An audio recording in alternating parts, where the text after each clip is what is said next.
$100 million for 4 years, according to the Rumble CEO. He sends a letter to Joe Rogan with a totally legit offer, apparently. So let's get right into the story. So on Monday, YouTube competitor Rumble released a statement in support of Joe Rogan, appearing to offer the podcast host $100 million for a 4 year deal. So if you can't do math, that is $25 million a year for 4 years. Dear Joe, Chris Pavlovsky, CEO of Rumble, wrote, "We stand with you, your guests, and your legion of fans in desire for real conversation. So, we'd like to offer you 100 million reasons to make the world a better place. How about you bring all your shows to Rumble, both old and new, with no censorship for 100 million bucks for 4 years?" Pavlovsky continued, "This is our chance to save the road, and yes, this is totally legit." And he literally did this apparently on Twitter. So in recent weeks, Rogan has been embroiled in various controversies regarding Spotify. So after several musicians attempted to present the streaming service with an ultimatum to choose between their content and Rogan's podcast, Rogan was then targeted with criticism regarding language used during previous episodes of the Joe Rogan Experience. Rogan apologized late last week after a video was shared online showing him using racial slurs, despite Rogan's assertion that he was quoting others. Now, if you've actually seen the video and also backtracked it to the episodes, right, which most people are not going to do, you'd see that if you were to look at it in context, it's always in reference to something. It's not just him like randomly saying it, right? So that's something to really understand. Now he says, "It's not my word to use. I am well aware of that now, but for years I used it in that manner," Rogan said. "I never use it to be racist because I'm not racist." Spotify CEO Daniel Ek released a statement on Sunday announcing that the streaming service would stand by the podcast hosts. "While I strongly condemn what Joe has said, I agree with his decision to remove past episodes from our platform. I realize some will want more, and I want to make one point very clear. I do not believe that silencing Joe is the answer," X said. "We should have clear lines around content and take action when they are crossed, but canceling voices is a slippery slope. Looking at the issue more broadly is critical thinking and open debate that powers real and necessary progress." Eck then explained in a note to staff that it is Rogan's decision to remove dozens of episodes of the Joe Rogan Experience from Spotify. Eck's statement continued, "Another criticism that I continue to hear from many of you is that it's not just about the Joe Rogan Experience on Spotify. It comes down to our direct relationship with him. In last week's town hall, I outlined to you that we are not the publisher of JRE, but perception due to our exclusive license implies otherwise. So I've been wrestling with how this perception squares with our values. If we believe in having an open platform as a core value of the company, then we must also believe in elevating all types of creators, including those from underrepresented communities and a diversity of backgrounds. We've been doing a great deal of work in this area already, but I think we can do even more, so I'm committing to an incremental investment of $100 million for the licensing, development, and marketing of music, artists and songwriters, and audio content from historically marginalized groups." By the way, side note,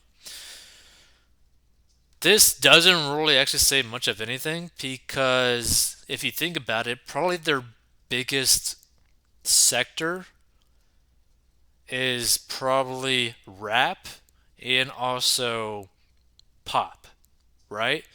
And minorities tend to populate those areas, at least right now. They are populating those areas in terms of popularity, in numbers, in listens right now. So this isn't really actually saying much because they are basically probably already going to do something like this? So this would dramatically increase our efforts in these areas. While some might want us to pursue a different path, I believe that more speech on more issues can be highly effective in improving the status quo and enhancing the conversation altogether.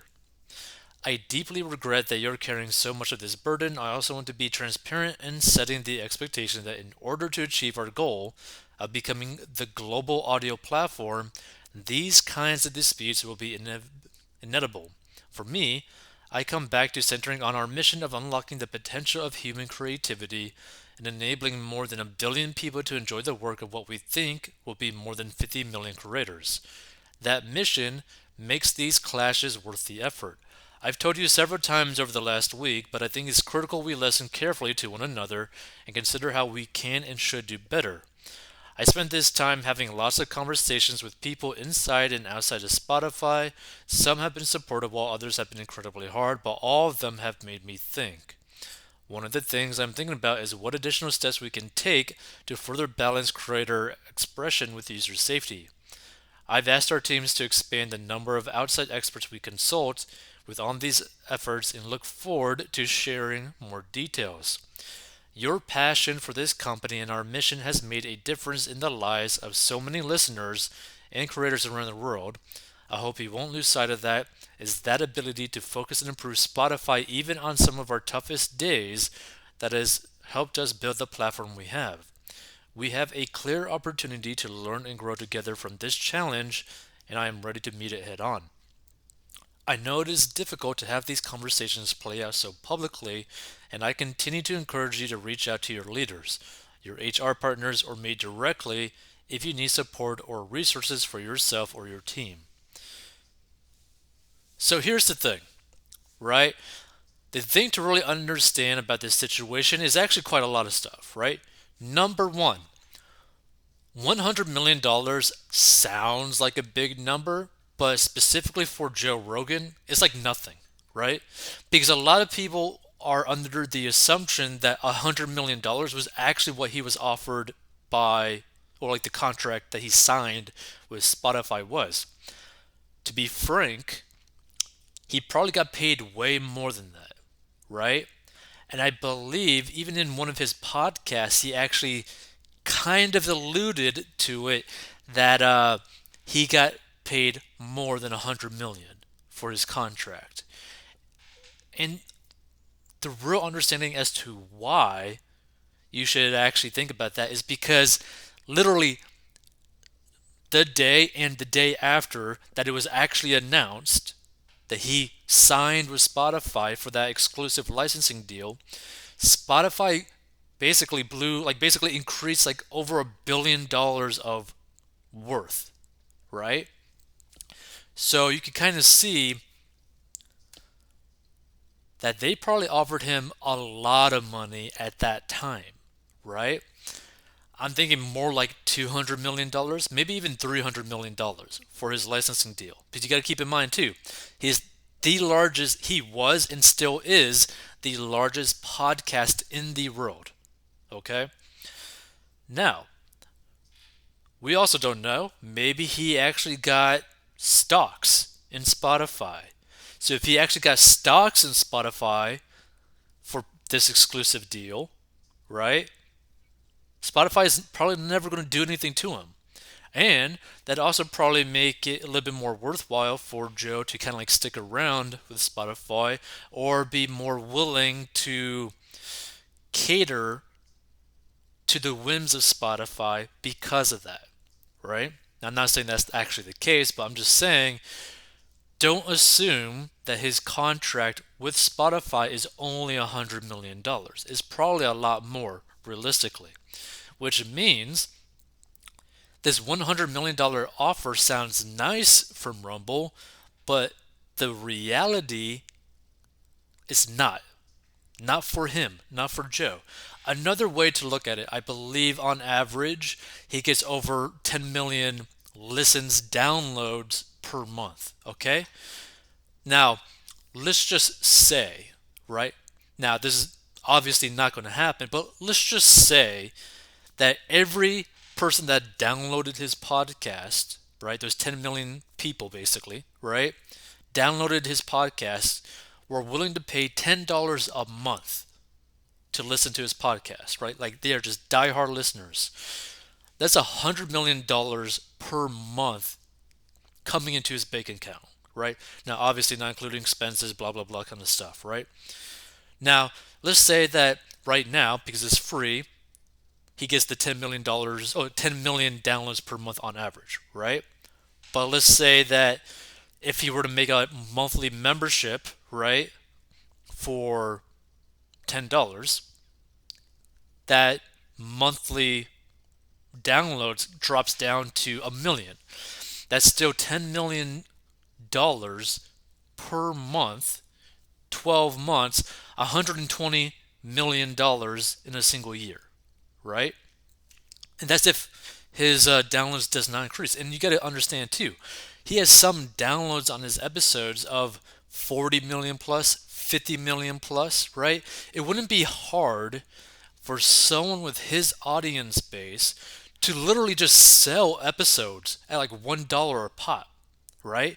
He could literally make over $100 million in a single month, depending on what episodes he ends up releasing if he were to charge for it, right? Now he leans pretty heavily on making everything as free as possible, right? He's very left wing in that scenario. So he's probably never going to really do something like that, but he has the capability of it. Not to mention, he's made so much money that he could literally just create his own podcast app and release his own stuff if he wants to. He could literally go and do that. He has the audience, he has the money, his own money, that he could basically just say, like, hey, F you.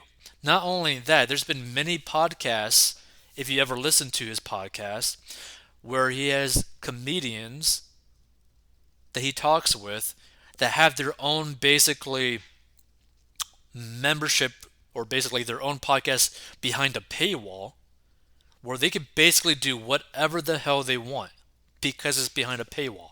So they show the craziest stuff on it because of the paywall. So who knows? It might be a very big possibility that once this contract ends one way or another with Spotify, he goes down his own self-publishing route behind a paywall to make disgusting amounts of money and truly be censorship free. So that's one way to really understand. Like, the reality of this offer is that it sucks, right? The reality is that there's going to have to be basically a company probably willing to offer 300 million plus to get Joe Rogan now. Like, that's the reality. Like, we're talking like crazy amounts of money here. By the way, if you want to learn how to get a dip, go to 40inbox.com.